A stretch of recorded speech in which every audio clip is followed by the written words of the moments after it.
नमस्कार। आज हमारा विषय है जल। तो ये हमारा आज का आहार में पोषण के अंतर्गत जो हमारे पोषक तत्वों में अत्यंत महत्वपूर्ण स्थान रखते हैं। जल के अंदर पोषक तत्व तो नहीं होते, ठीक है, पर जल के माध्यम से ही जितने भी पोषक तत्व हैं वो हमारे शरीर के अंदर पहुँचते हैं। इस प्रकार से हम सामान्य भाषा में पहले देख लें कि जैसे हम खाना खाते हैं या भोजन खाते हैं तो मुंह से होता है, जैसे हम मुंह में कहते हैं, मुंह में हम क्या करते हैं, चबाते हैं। चबाने से क्या होता है, मुंह में जो लार होता है वो भोजन में बन जाता है, तो वो लुगदी फॉर्म में आ जाता है, लुगदी बन जाती है। तो उसके द्वारा वो ग्रास नली से होता हुआ हमारी ग्रास नली से होता हुआ छोटी आंत से होता हुआ फिर बड़ी आंत में जाता है, और बड़ी आंत में इसका पाचक रसों के द्वारा, जिन्हें हम एंजाइम्स बोलते हैं, डाइजेस्टिव एंजाइम्स, उसके द्वारा ये भोजन पच जाता है। किंतु जो पोषक तत्व मिलते हैं वो भी लिक्विड फॉर्म में ही मिलते हैं, तरल रूप में मिलते हैं, ठीक है। तो भोजन जो है हमारा, जल जो है हमारा, वो पोषक तत्वों की दृष्टि से इसमें पोषक तत्व तो नहीं होते, किंतु वायु के पश्चात जल अत्यंत महत्वपूर्ण तत्व है हमारे जीवन के लिए, ठीक है। जल के बिना हम जीवन की कल्पना भी नहीं कर सकते। तो हम ये देखते हैं कि जल का जो हमारे शरीर में वितरण है कि कहाँ पर कितने प्रतिशत जल पाया जाता है, तो हम देख लेते हैं कि अगर बाहर पोषक तरल पदार्थ है, यानी कि हमारे शरीर की जो बाहरी संरचना है उसमें जो तरल पदार्थ है वो कितना प्रतिशत पाया जाता है, ठीक है। तो ये हमारा तरल पदार्थ हो जाता है हमारा 20%, ठीक है। और बाहरी कोशिकीय तरल पदार्थ यानी कि हमारा जो शरीर का निर्माण होता है वो कोशिकाओं के द्वारा होता है, ठीक है। मैंने बताया आपको प्रोटीन वाले चैप्टर में बताया कि हमारे जो शरीर का निर्माण होता है वो कोशिका के द्वारा होता है। तो कोशिका जो है वो कोश के द्वारा ही बनती है, ठीक है। छोटे छोटे जो कोश होते हैं, कोशिका के जो तंतु होते हैं, उसके द्वारा ही हमारी कोशिका का निर्माण होता है। और जो हमारी बाहरी कोशिकाएं हैं जो उसमें 20% जल की मात्रा होती है, और जो अंतर कोशिकीय हमारे तरल पदार्थ होते हैं उनमें 50% हमारे जल की मात्रा होती है, ठीक है। तो ये जो हमारे शरीर का वितरण है, ठीक है, इसमें अब हम यहाँ पर शिशु की बात कर लें, ठीक है। तो यहाँ पर बाहरी कोशिक हो गया और अंतर कोशिक, ठीक है। पर शिशु के शरीर में जो जल का वितरण होता है वो 70 से 75% होता है, ठीक है। अब हम आगे नेक्स्ट में देखते हैं कि जो शिशु है, यहाँ पर अगर हम शिशु की मात्रा ऐड कर लें, ठीक है, तो शिशु में 70 से 75%, ठीक है। और 75% के बाद युवा में जो होता है 60 से 70% जल के द्वारा शरीर का निर्माण होता है, ठीक है। अब हम देख लेते हैं यहाँ पर जितनी जल के कारक हैं, ठीक है। जल के कारक देख लेते हैं।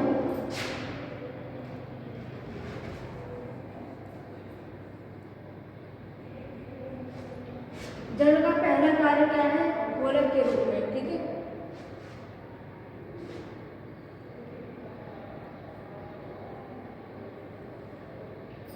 शिशु के जल की बात कर ली हमने, इसके बाहरी कोशिका की बात कर ली, अंदर कोशिका की बात कर ली कि जल किस प्रकार से हमारे शरीर में जुड़ा रहता है।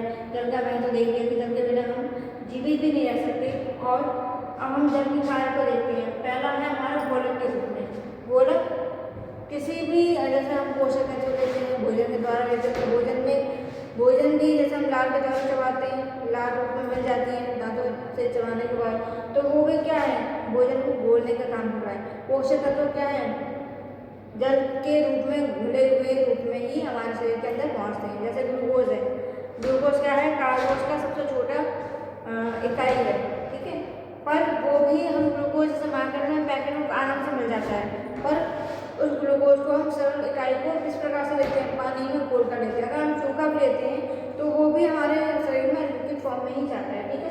तो ये क्या है, गोलक के रूप में कार्य करता है। जैसे विटामिन है, विटामिन भी जल में भी घुलनशील है, जैसे विटामिन बी और विटामिन सी दोनों जल में घुलनशील है, ठीक है। तो हम जो भी खनिज लवण लेते हैं, कैल्शियम, आयरन, है ना, प्रोटीन, फास्फोरस, जितने भी खनिज लवण लेते हैं, प्रोटीन लेते हैं, हम विटामिन लेते हैं, वो सभी घोलक के रूप में हमारे शरीर में पहुंच जाते हैं। ठीक है, अब दूसरा हमारा आ जाता है इसके कार्य में शारीरिक तापमान को नियंत्रित करने में। ठीक है, अब शारीरिक तापमान को किस प्रकार से नियंत्रित करता है कि जैसे मान लीजिए कि गर्मी होती है, ग्रीष्म ऋतु में क्या होता है कि जो हमारा पसीना है, हमारा शरीर में जो अतिरिक्त ऊर्जा है, ठीक है, वो पसीने के रूप में बाहर निकल जाती है। पर यही उसके विपरीत देखें कि अगर जो शीतकालीन ऋतु होती है, शीतकालीन ऋतु में क्या कि जो हमारे शरीर की ऊष्मा है वो बाहर नहीं निकल पाती। ठीक है, जिसके कारण हम स्वस्थ रहते हैं और हमें इतनी गर्मी नहीं लगती। अगर हमें जैसे बाहर के शरीर के कारण हम कपकपाते रहते हैं, किंतु हम अगर उचित मात्रा में कपड़े पहन लें, पर्याप्त मात्रा में पहन लें, तो हमारे शरीर की जो ऊष्मा है वो बाहर नहीं निकल पाती और हम सर्दी से बच जाते हैं। ठीक है, तो जो जल है वो शारीरिक तापमान को नियंत्रित भी करता है। एक उदाहरण हम इसमें ये भी देख लेते हैं, जैसे हमें कभी बहुत गर्मी लगती है, ठीक है, तो हम क्या करते हैं, शीतल पेय पदार्थ लेते हैं, ग्लूकोज को ले लेते हैं। ठीक है, तो उससे भी हमारे शरीर का तापमान नियंत्रित हो जाता है। अब नेक्स्ट है हमारा स्नेहक के रूप में। स्नेहक क्या होते हैं, लुब्रिकेंट्स के, जिसे लुब्रिकेंट्स बोलते हैं इंग्लिश में।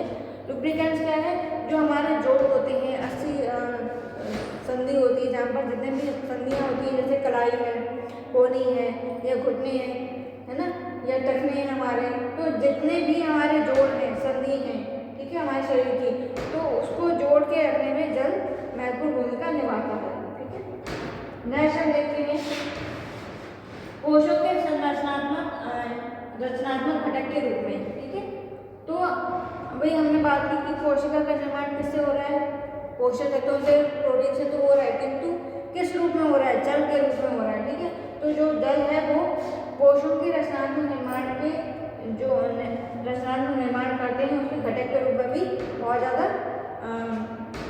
योगदान देता है। नेक्स्ट हमारा आ जाता है निर्माणात्मक कार्य के रूप में। निर्माणात्मक कार्य कि जैसे हमारे शरीर में निर्माण हो रहा है, हम ग्लूकोज ले रहे हैं, ग्लूकोज क्या करता है, हमारे शरीर को तापमान नियंत्रित करता है, हमारे शरीर को निर्माण करता है, हमें ऊर्जा प्रदान करता है। ठीक है, ऊर्जा प्रदान करने के साथ साथ क्या है, जैसे विटामिन ले रहे हैं हम, विटामिन भी क्या है, हमारे शरीर का स्वस्थ रखता है। ठीक है, हमारे शरीर का निर्माण करता है, प्रोटीन हमारे शरीर का निर्माण करता है, कार्बोहाइड्रेट हमारे शरीर का निर्माण करता है, किंतु ये सभी पोषक तत्व हमारे शरीर में जल के रूप में पहुँचते हैं जो हमारे शरीर का निर्माण करते हैं। ठीक है, अब नेक्स्ट हम देखते हैं इसके शारीरिक तरल माध्यम के रूप में कि हमारे जो शरीर में जितने भी पोषक तत्व हैं वो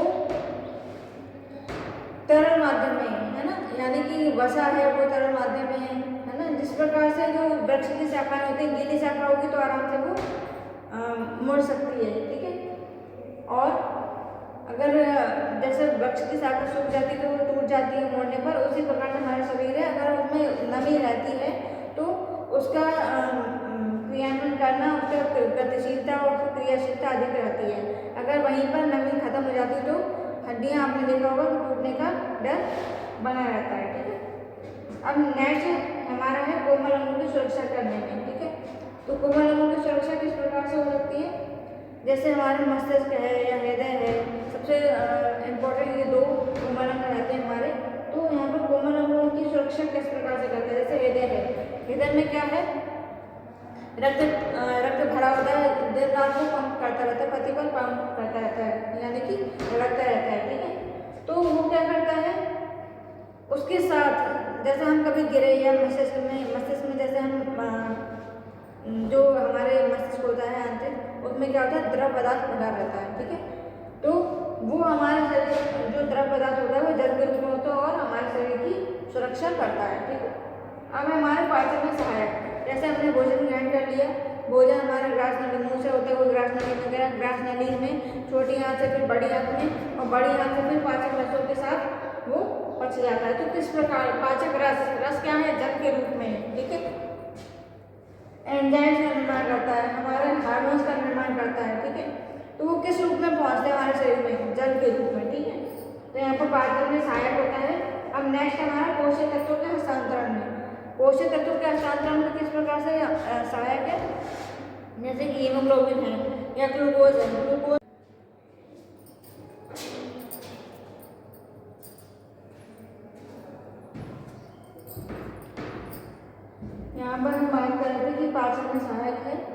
हमने देखा नेक्स्ट टॉपिक है हमारा पोषक तत्वों के हस्तांतरण, ठीक है।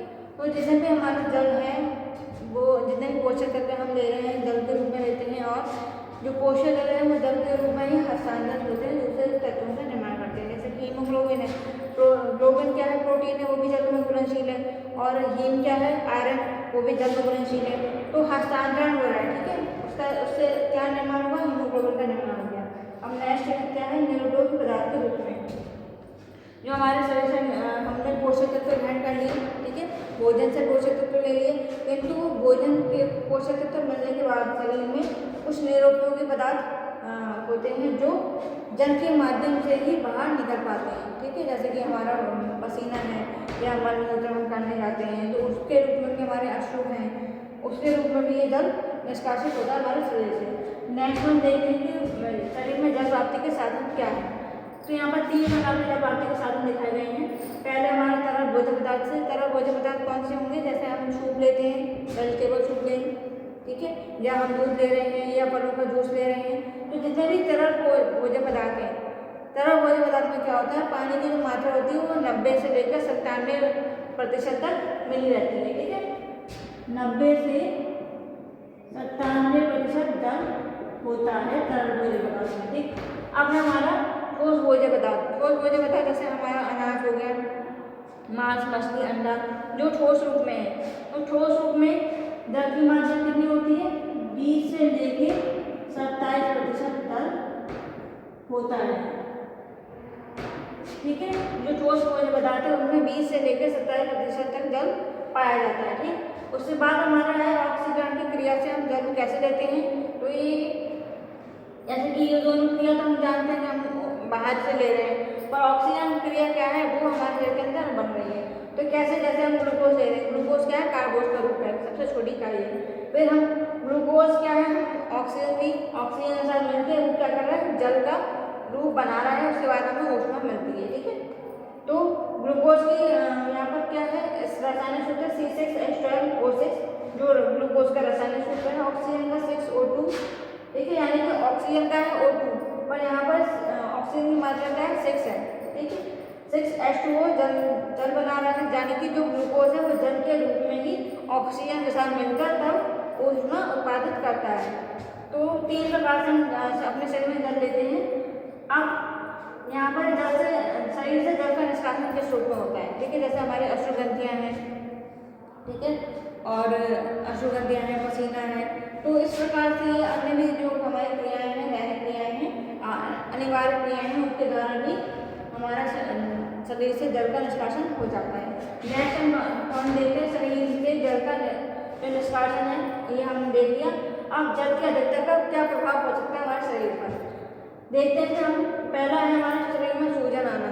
अगर हमारे शरीर में जल की अधिकता हो जाती है तो हमारे शरीर में सूजन आनी शुरू हो जाती है।